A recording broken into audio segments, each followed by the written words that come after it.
Hey guys, what's going on?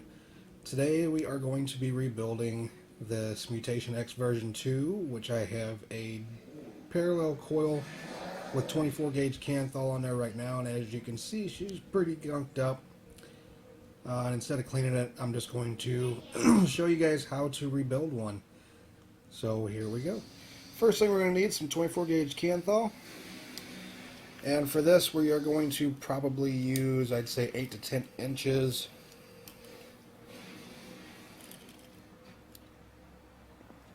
And I'll go ahead and take 2 strands off of here.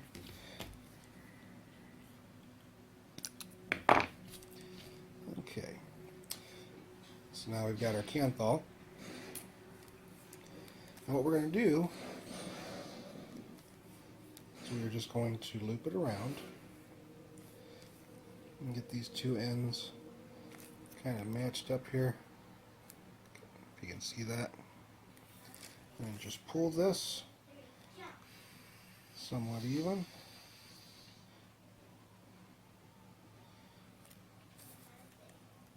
And you want to just pinch it off. Nice and even here. All I'm doing is just bringing these together little by little.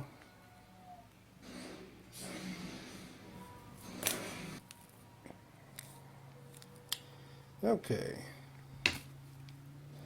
So we're just going to pinch these together. Bring my fingers in a little bit closer here. See if you can see this.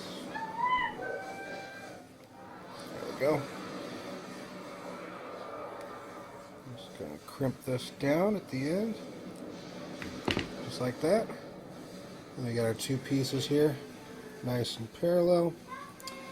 And we are going to be wrapping this on a 3/32 or 2.5 millimeter screwdriver here. And it's just going to be like a normal coil, except these are going to be side by side. So we're going to keep it like this. Side by side, nice tight wraps.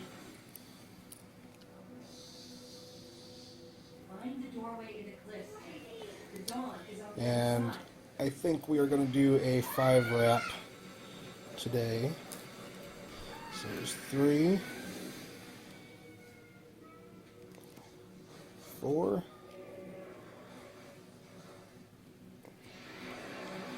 5. Nice and tight. Now we're going to cut this off a little bit long on this side, leave the other one a little bit shorter. Okay.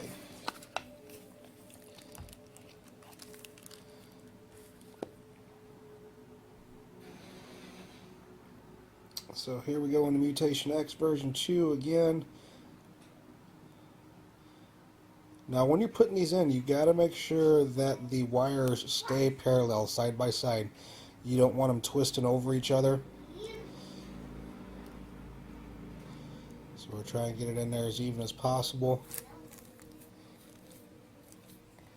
I'll try to give you a little better view here.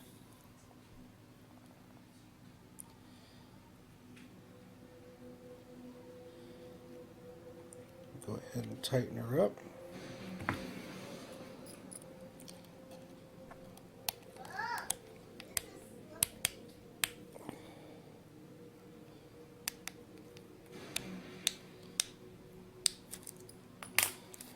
And now, just like before with the other normal coil, I want to center this. So we're going to pull it up, push it in. There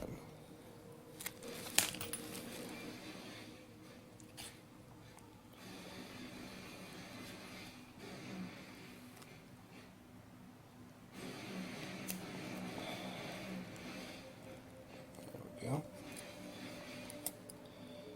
I'm just going to tighten this down a little bit more.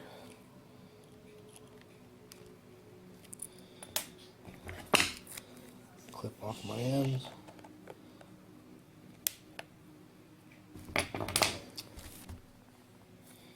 Alright, let's see how she fires.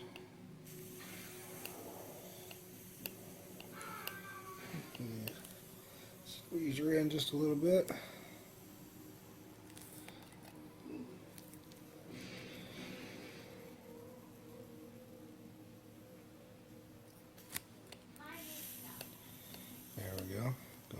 inside out. One more time.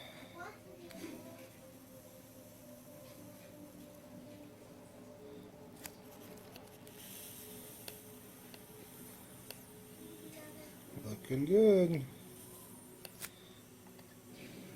Let's try to tighten up a little bit more. I want it perfect. There we go.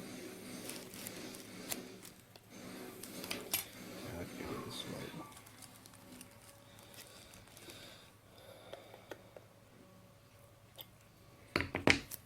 All right.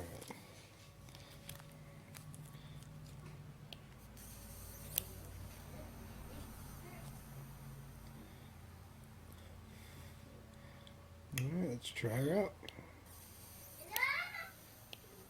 Looking good. Little pinch.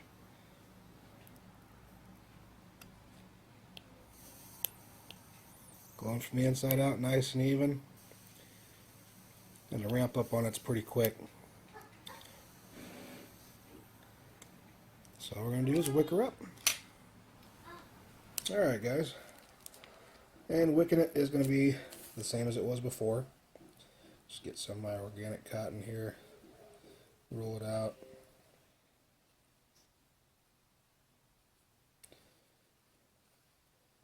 Thin it out a little bit.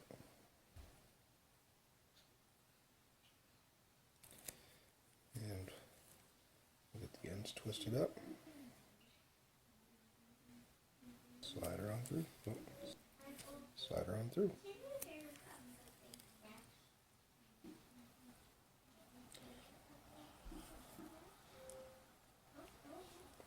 Not too tight, not too loose. Clip off the ends here a little bit, right about here.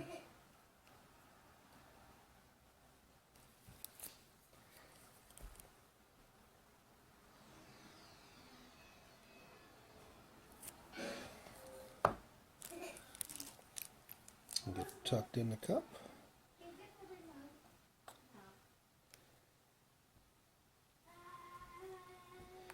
And very important, because this does wick really well, but you want to leave that channel open underneath it there so the air can get underneath it and come up around and back. Just get good airflow around your coil. So let's juice her up. See how she bakes.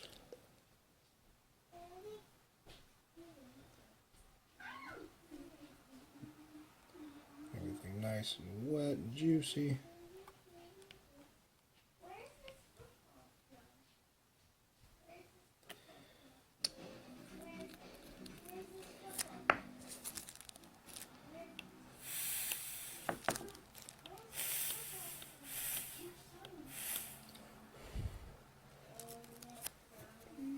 Thing lights up quick.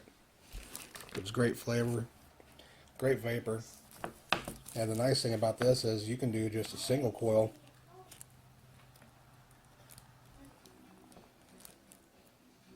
Puts out great vapor.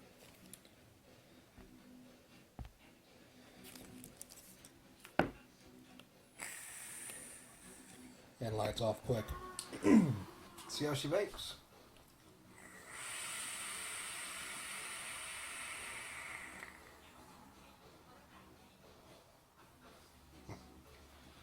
Great flavor. Again, this is another one of those coils though that does like a lot of juice. You'll find yourself dripping a little more often. The build on here is about a 0.25 ohm.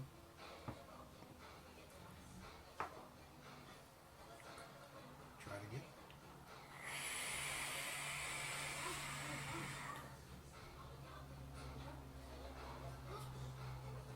The clouds.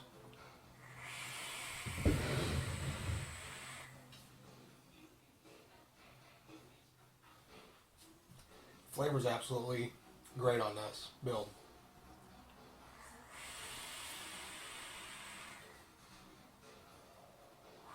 Oh yeah, and I'm vaping it at 65 watts, my normal. And the nice thing about this is you can actually turn it down. I can vape this at 45 watts and have just as satisfying a vape. Not as hot. Still a good vape though.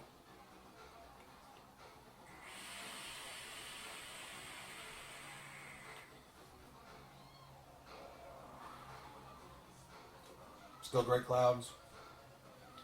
A little cooler vape for this kind of a build. With a low ohm build on a regulated mod, you don't have to you have to turn it up a little bit more in order to get the flavor and vapor production out. That's why you see a lot of guys building a little higher ohm resistance on these regulated mods, because you can use the voltage to compensate for your wattage. So a 1.4 ohm coil, you can fire it at 25-30 watts and you're still running somewhere around, I think, like 5.5 volts, something like that, maybe 6 volts. So you still get a dense cloud, a good vape. But with these lower builds, you gotta turn the wattage up a little bit more to get anything out of them.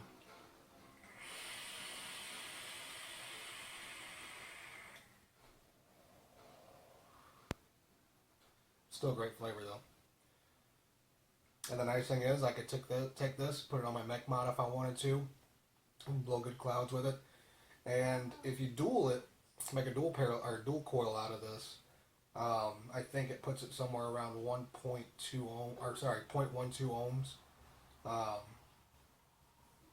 and really dense, hot, lots of clouds.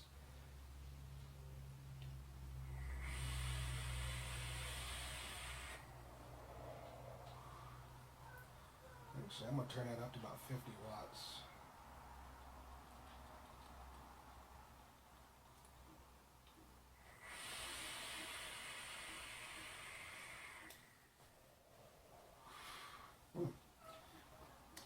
That and vaping it at the lower wattages, you don't go through as much juice. Vaping it at 65 watts like it was, I could take probably 3 good pulls, and I'd have to rejuice it. Go down a little bit lower, I can get 4 or 5 pulls out of it before I have to rejuice it.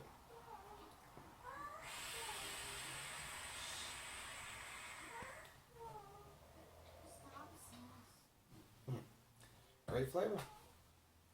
Any questions, guys? Just let me know. I'll get to them pretty quick. And if you guys have any requests for builds that you want to see, just let me know. I think I'm probably going to be doing a twisted coil up here pretty soon, just a little more advanced coil. Something that gives a lot of flavor. And I noticed, and I put on there that one twisted coil that I did. That thing, flavor was great on it. And it was still a low ohm build though. So I might try that with, I've got some 36 gauge nichrome. I think I'm going to make a Clapton out of it with some 28 gauge.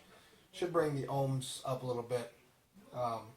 Still produce a lot of great flavor because the Clapton coil is known for producing great flavor. And the reason being is, with the Clapton coil, you've got a lot of the windings going on the outside. And what it does is it makes these capillaries, these places for your juice basically to set. And so it holds a lot of juice inside the coil. Wicks really well, and you get a lot of dense flavor out of it. But that's another video. One more vape.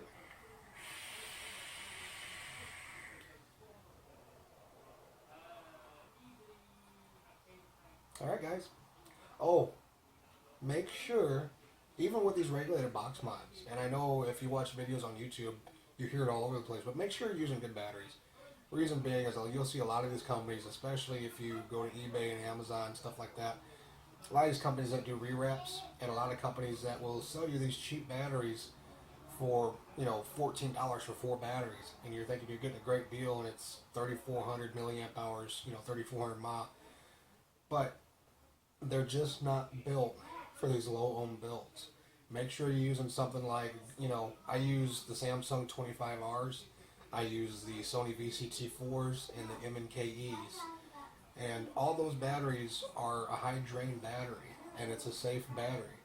Just use common sense. If you're smoking this on a mech mod, if you feel that thing start getting warm, pretty much those builds like this here, especially if you dual it and you put it on a mech mod, it's not made for chain vaping. This here being a 0.25, 0.26 ohm build, I can chain vape it, and it does start to warm up a little bit after 10-15 minutes of chain vaping. Put it down for a few minutes, let it cool off, and I'm good to go again. But make sure you're using good batteries. You know, don't skimp on the batteries. That's the one place that I do make sure I spend good money. Well, guys, like I said, any questions? Feel free to comment below.